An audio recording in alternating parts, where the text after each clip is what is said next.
Hi, I'm the Space Quest historian. Like my new digs? Let's talk about the Dark Ages for a bit. See, when we talk about classic gaming, we usually talk about the late 80s, early 90s, the stuff you can emulate with DOSBox and ScumVM these days. And then you have modern gaming, which is, I guess, 2005 until present day. I don't really know. The thing I want to talk about is that middle portion, the portion between, I don't know, 1995 and 2000, maybe 2005. Around the time when Windows 95 came out, and then Windows 98, and then Windows ME, and then Vista, and then XP, it was just a slow but steadily infuriating decline, wasn't it, in terms of operating systems anyway. And with Windows 95 and 98, a new era of irritation began because now games had to run under this new Windowsy architecture. Let's not get into Mac, let's not get into Linux, that's a whole different kettle of fish. I'm talking, your standard mid-90s PC gamer person. We were stuck using Windows 95, and Windows 95 had the most rudimentary sort of DOS emulation. They were really banking on people making games for the Windows 95 platform, and what happens? Well, we end up with this decade of CD-ROM games, mostly, that you just can't run on modern systems. You can emulate DOS, you can emulate all sorts of weird and cool shit with ScumVM, but there's this black hole period where people were making games in Macromedia Director and QuickTime. They had this QuickTime VR kind of thing. There was a lot of Myst clones going around at the time, and I'm not saying they were all gems, but salvaged we must anyway, because they are part of digital history. I mean, for my personal benefit, I'm sure we could stand to lose a few Myst clones, but in the interest of preserving history, I think maybe we should do so anyway. And see, a lot of this stuff is actually getting lost. A lot of this stuff won't run, like I said, on modern systems,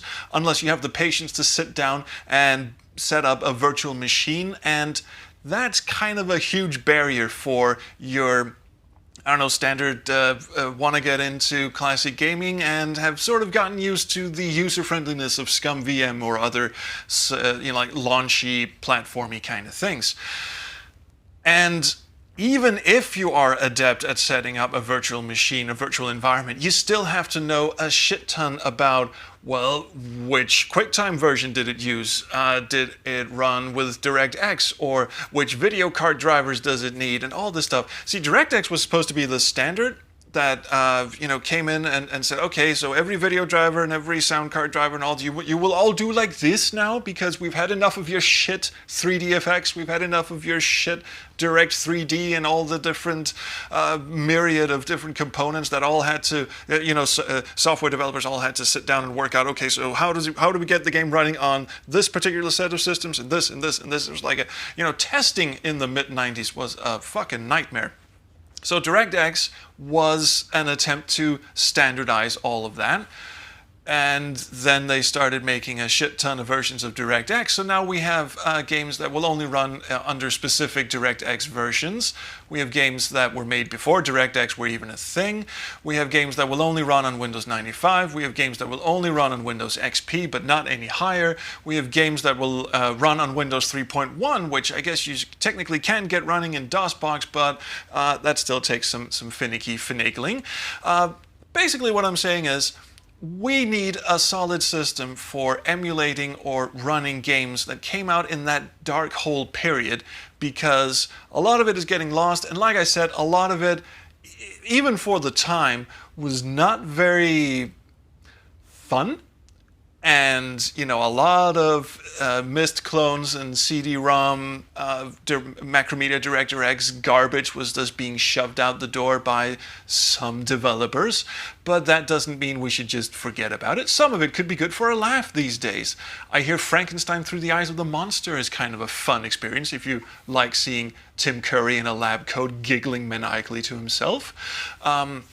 There's other sorts of stuff from that. There's the Residence game, Bad Day on the Midway, which I hear is very hard to get running. And a game that I've played that I thought was, it was going to be a breeze to get up and running, Black Dahlia. from Take-Two Interactive runs on Windows 95, and I remember back in my university days, and I know this is like a decade ago or so, but I remember just, getting that thing up, turning on compatibility mode, and that thing was just off and running. But that was when I was using Windows XP. And nowadays, you can't get Black Dahlia running unless you do something incredibly audacious with virtual machines and all this stuff. And it is a nightmare just to get that thing running, and forget about recording it at the same time.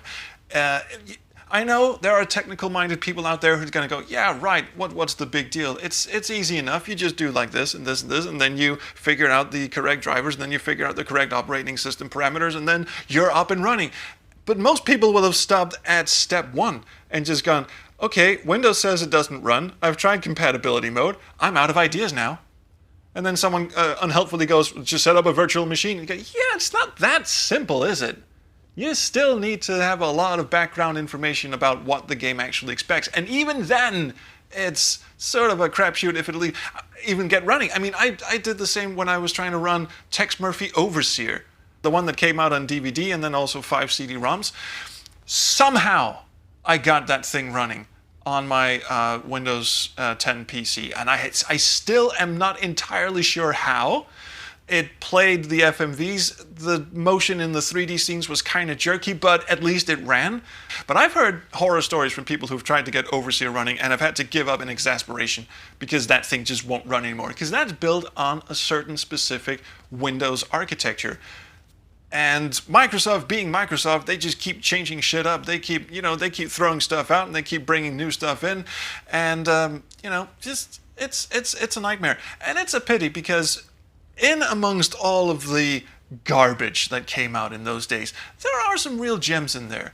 And those gems are in danger of being forgotten. One, because they came out on CD-ROM, and I think precious few people bother to back up their CD-ROMs for whatever reason.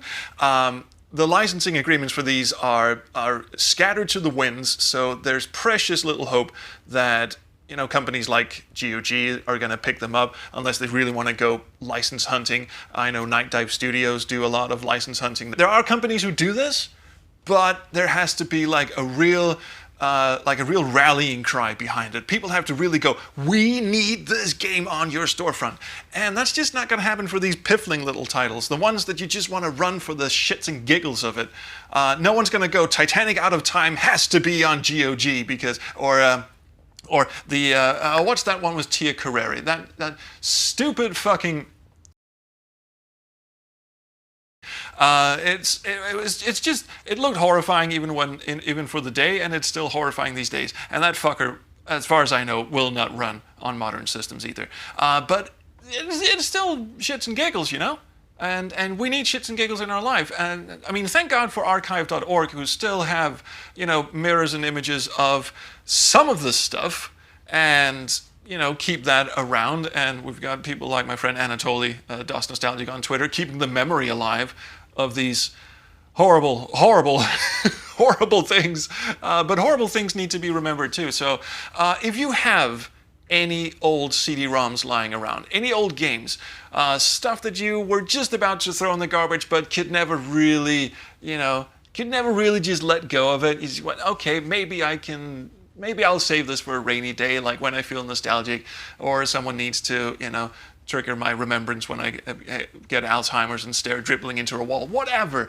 If you have any of those lying around in an attic somewhere, do us all a favor, image them, send them to archive.org, see what, they might need them. You never know. Someone might need your copy of... God almighty, I don't even fucking know. So much shit came out in those days, and so much shit is getting lost. So my prayer to you is, if you have shit lying around, image it. Other people might like that shit. So, I guess that's it. How do you like the new digs, by the way? Maybe this is how we'll do things from now on. We'll see. Anyway, that's all. Take care. See you around the Chrono Stream. Bye.